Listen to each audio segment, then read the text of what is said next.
जय श्री गणेश। रति के अनुरोध पर श्री शंकर जी का कामदेव को जीवित करना, देवताओं द्वारा स्तुति। ब्रह्मा जी बोले, उस अवसर पर अनुकूल समय जानकर प्रसन्नता से पूर्ण रति दीन वत्सल शंकर से कहने लगी। रति बोली, हे भगवान, पार्वती को ग्रहण करके आपने परम दुर्लभ सौभाग्य को प्राप्त किया, किंतु मेरे प्राणनाथ को आपने व्यर्थ ही भस्म क्यों कर दिया। अपने मन में विचार करके मेरे पति को जीवित कर दीजिए और समान रूप से वियोग के हेतुभूत संताप को दूर कीजिए। हे महेश्वर, इस विवाह महोत्सव में सभी लोग सुखी हैं, केवल मैं ही अपने पति के बिना दुखी हूँ। हे देव, मुझे सनाथ कीजिए। हे शंकर, अब आप प्रसन्न होइए। हे दीन बंधु, हे प्रभु, अपने वचन को आप सत्य कीजिए। इस चराचर त्रिलोकी में आपके बिना कौन मेरा दुख हरने में समर्थ है। ऐसा जानकर मुझ पर दया कीजिए। हे नाथ, हे दीनों पर कृपा करने वाले, सभी को आनंद देने वाले, उत्सव पूर्ण अपने इस विवाह में मुझे भी आनंदित कीजिए। मेरे पति के जीवित होने पर ही प्रिया पार्वती के साथ आपका विवाह पूर्ण होगा, इसमें संदेह नहीं। आप सब कुछ करने में समर्थ हैं, क्योंकि आप परमेश्वर हैं। हे सर्वेश्वर, बहुत क्या कहूँ, आप मेरे पति को शीघ्र जीवित कीजिए। ब्रह्मा जी बोले, इस प्रकार कहकर रति ने अपने गांठ में बंधी हुई काम की भस्म उन्हें दे दी और हे नाथ ऐसा कहकर उनके सामने विलाप करने लगी। रति के रुदन को सुनकर वहां उपस्थित सरस्वती आदि सभी स्त्रियां रोने लगी और अत्यंत दीन वचन कहने लगी। देवियां बोली, हे प्रभु, आप भक्त वत्सल नाम वाले दीन बंधु और दयानिधि हैं। आप काम को जीवित कर दीजिए तथा रति को प्रसन्न कीजिए। आपको नमस्कार है। ब्रह्मा जी बोले, उनके इस वचन को सुनकर महेश्वर प्रसन्न हो गए और उन करुणा सागर प्रभु ने शीघ्र ही उन पर कृपा दृष्टि की और शूलधारी शिव जी की अमृतमय दृष्टि पड़ते ही बसम से उसी रूप वेश चिन्ह को धारण किए वे सुंदर तथा अद्भुत शरीर वाले कामदेव प्रकट हो गए और उसी रूप तथा उसी आकार वाले हाथ से युक्त एवं धनुष बाण युक्त अपने पति को देखकर रति ने तथा महेश्वर को प्रणाम किया। वह कृतार्थ हो गई और हाथ जोड़कर अपने जीवित पति के साथ प्राणनाथ कामदेव को प्रदान करने वाले शंकर की स्तुति करने लगी। पत्नी सहित कामदेव की स्तुति सुनकर भगवान शंकर अत्यंत प्रसन्न हो गए और करुणा से आर्द्र हो कहने लगे। शंकर जी बोले, हे काम, स्त्री सहित तुम्हारी स्तुति से मैं प्रसन्न हूँ। हे स्वयंभू, अब तुम अभिष्ट वर मांगो, मैं तुम्हें देता हूँ। ब्रह्मा जी बोले, शिव जी का ऐसा वचन सुनकर कामदेव अत्यंत प्रसन्न हो गए और विनम्र होकर हाथ जोड़कर गदगद वाणी से बोले। कामदेव बोले, हे देव देव, हे महादेव, हे करुणा सागर, हे प्रभु, हे सर्वेश्वर, यदि आप प्रसन्न हैं तो मुझे आनंद प्रदान कीजिए। हे प्रभु, मेरे पूर्व समय में जो अपराध किया है उसे क्षमा कीजिए। स्वजनों में परम प्रीति और अपने चरणों में भक्ति दीजिए। ब्रह्मा जी बोले, कामदेव की यह बात सुनकर करुणा सागर परमेश्वर प्रसन्न हो तथा अस्तु ऐसा कहकर हंसते हुए उनसे पुनः कहने लगे। ईश्वर बोले, हे काम, हे महामते, मैं तुम पर प्रसन्न हूँ। तुम भय का त्याग करो और विष्णु के समीप जाओ तथा बाहर स्थित हो जाओ।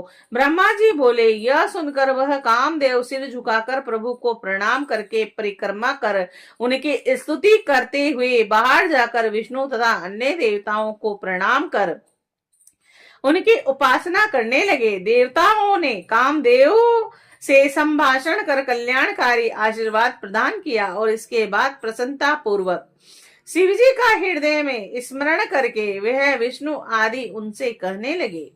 देवता बोले, हे काम, तुम धन्य हो जो शिव जी के द्वारा दगध हो जाने के बाद भी उनके अनुग्रह पात्र बने और अखिलेश्वर सात्विक कृपा दृष्टि से उन्हें जीवित कर दिया। कोई भी किसी को सुख दुख देने वाला नहीं है, पुरुष स्वयं अपने किए हुए कर्म का फल भोगता है। स्वयं के आने पर रक्षा, विवाह तथा जन्म होता है और उसे कौन रोक सकता है। ब्रह्मा जी बोले, ऐसा कहकर उनका सत्कार करके सफल मनोरथ वाले वे सभी विष्णु आदि देवगण सुख पूर्वक वहीं स्थित हो गए और कामदेव ने भी प्रमुदित होकर शिव जी की आज्ञा से वहीं निवास किया। और उस समय जय शब्द, नमः शब्द और साधु शब्द होने लगा। उसके बाद शिव जी ने अपने निवास गृह में पार्वती को बाईं ओर बैठाकर उन्हें मिष्टान का भोजन कराया और उन्होंने भी प्रसन्न होकर उन शिव जी को भोजन कराया। और इस प्रकार लोकाचार में लगे हुए वे शंभु वहां का कृत्य करके मीना तथा हिमालय से आज्ञा लेकर जनवास में चले गए। और हे मुने, उस समय महोत्सव होने लगा, वेद ध्वनियां होने लगी और लोग चारों प्रकार के बाजे बजाने लगे। शिवजी ने अपने स्थान पर आकर मुनियों को, मुझे तथा विष्णु को प्रणाम किया। देवता आदि ने लोकाचार के कारण उनको भी प्रणाम किया और उस समय जय शब्द और नमः शब्द का उच्चारण होने लगा और सभी प्रकार के विघ्नों को दूर करने वाली मंगलदायिनी वेद ध्वनि होने लगी। विष्णु में इंद्र, सभी देवगण, ऋषि, सिद्ध, उपदे एवं नाग अलग अलग शिव जी की स्तुति करने लगे। देवता बोले, हे शंकर सर्वाधार आपकी जय हो, हे महेश्वर आपकी जय हो, हे रुद्र, हे महादेव, हे विशंबर, हे प्रभु आपकी जय हो। हे कालीपति, हे स्वामिन, हे आनंद प्रवर्धक आपकी जय हो। हे त्रयंबक, हे सर्वेश्वर आपकी जय हो। हे मायापति, हे विप्रभु आपकी जय हो। हे निर्गुण, हे निष्काम, हे कारणातीत, हे स्वरंग आपकी जय हो। हे संपूर्ण लीलाओं के आधार आपकी जय हो। हे अवतार धारण करने आपकी जय हो।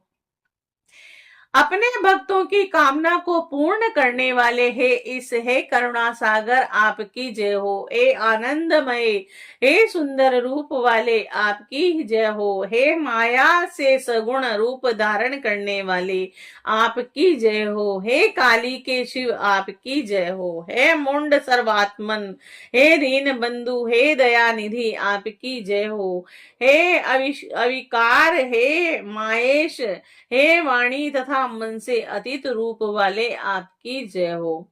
ब्रह्मा जी बोले कि हे नारद, इस प्रकार गिरजापति महेश्वर प्रभु की स्तुति कर वह विष्णु आदि देवगण परम प्रीति से शिव जी की यथोचित सेवा करने लगे।